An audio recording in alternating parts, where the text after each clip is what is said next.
லூக்கா 24ஆம் அதிகாரம். வாரத்தின் முதலாம் நாள் அதிகாலையிலே தாங்கள் ஆயத்தம் பண்ணின கந்த வர்க்கங்களை அவர்கள் எடுத்துக்கொண்டு வேறு சில ஸ்திரீகளோடும் கூட கல்லறையினிடத்தில் வந்தார்கள்.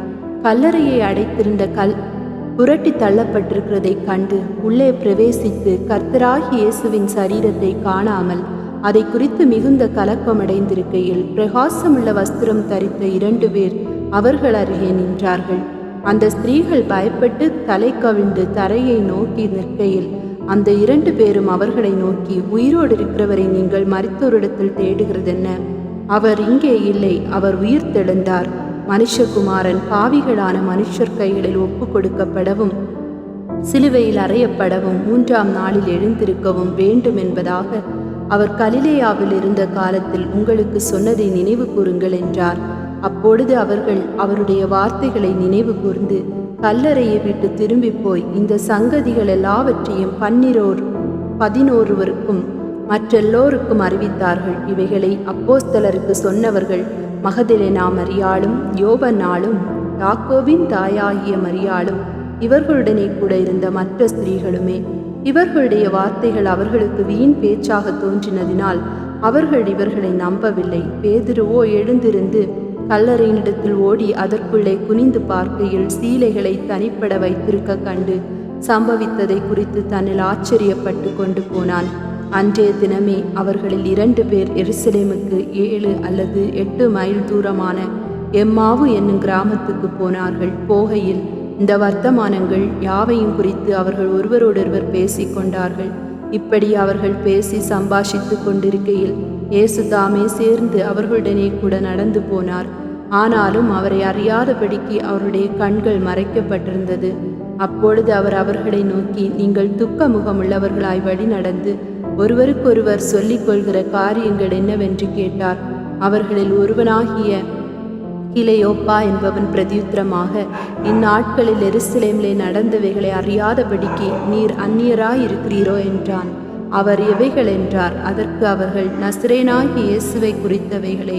அவர் தேவனுக்கு முன்பாகவும் ஜனங்கள் எல்லாருக்கும் முன்பாகவும் செய்கையிலும் வாக்கிலும் வல்லமை உள்ள தீர்க்கதரிசியாயிருந்தார். நம்முடைய பிரதான ஆசாரியரும் அதிகாரிகளும் அவரை மரண ஆக்கினைக்குட்படுத்தி சிலுவையில் அறைந்தார்கள். அவரே இஸ்ரவேலை மீட்டு இரட்சிப்பவர் என்று நாங்கள் நம்பியிருந்தோம். இவைகள் சம்பவித்து இன்று 3 நாள் ஆகிறது.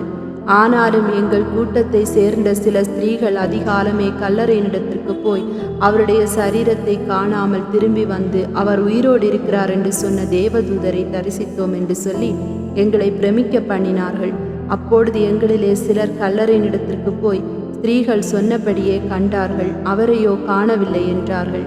அப்பொழுது அவர் அவர்களை நோக்கி, தீர்க்கதரிசிகள் சொன்ன யாவையும் விசுவாசிக்கிறதற்கு புத்தியில்லாத மந்த இருதயமுள்ளவர்களே, கிறிஸ்து இவ்விதமாக பாடுபடவும் தமது மகிமையில் பிரவேசிக்க வேண்டியதில்லையா என்று சொல்லி மோசே முதலிய சகல தீர்க்கதரிசிகளும் எழுதின வேத வாக்கியங்கள் எல்லாவற்றிலும் தம்மை குறித்து சொல்லியவைகளை அவர்களுக்கு விவரித்து காண்பித்தார்.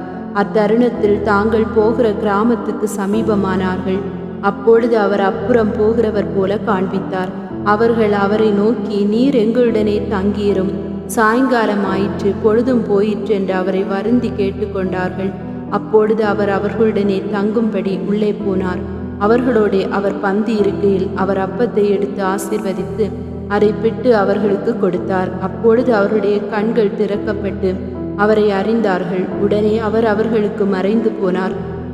அப்பொழுது அவர்கள் ஒருவரை ஒருவர் நோக்கி, வழியிலே அவர் நம்முடனே பேசி வேத வாக்கியங்களை நமக்கு விளக்க காட்டின போது நம்முடைய இருதயம் நமக்குள்ளே கொழுந்து விட்டு எரியவில்லையா என்று சொல்லிக்கொண்டு அந்நேரமே எழுந்திருந்து எருசலேமுக்கு திரும்பி போய் 11 அவரோடு இருந்தவர்களும் கூடியிருக்க கண்டு, கர்த்தர் மெய்யாகவே உயிர்த்தெழுந்து சீமோனுக்கு தரிசனமானார் என்று அவர்கள் சொல்ல கேட்டு வழியில் நடந்தவைகளையும் அவர் அப்பத்தை பிட்கையில் தாங்கள் அதை அறிந்து கொண்டதையும் விவரித்து சொன்னார்கள். இவைகளை குறித்து அவர்கள் பேசிக்கொண்டிருக்கையில் இயேசு தாமே அவர்கள் நடுவிலே நின்று, உங்களுக்கு சமாதானம் என்றார்.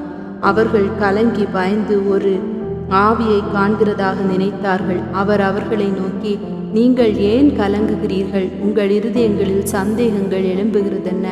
நான் தான் என்று அறியும்படி என் கைகளையும் என் கால்களையும் பாருங்கள். என்னை தொட்டு பாருங்கள், நீங்கள் காண்கிறபடி எனக்கு மாம்சமும் எலும்புகளும் உண்டாயிருக்கிறது போல ஒரு ஆவிக்கும் இராது என்று சொல்லி தம்முடைய கைகளையும் கால்களையும் அவர்களுக்கு காண்பித்தார். ஆனாலும் சந்தோஷத்தினால் அவர்கள் இன்னும் விசுவாசமில்லாமல் ஆச்சரியப்படுகையில், புசிக்கிறதற்கு ஏதாகலும் இங்கே உண்டா என்று அவரிடத்தில் கேட்டார். அப்பொழுது பொரித்த மீன் கண்டத்தையும் தேன் கூட்டு துணிக்கையும் அவருக்கு கொடுத்தார்கள்.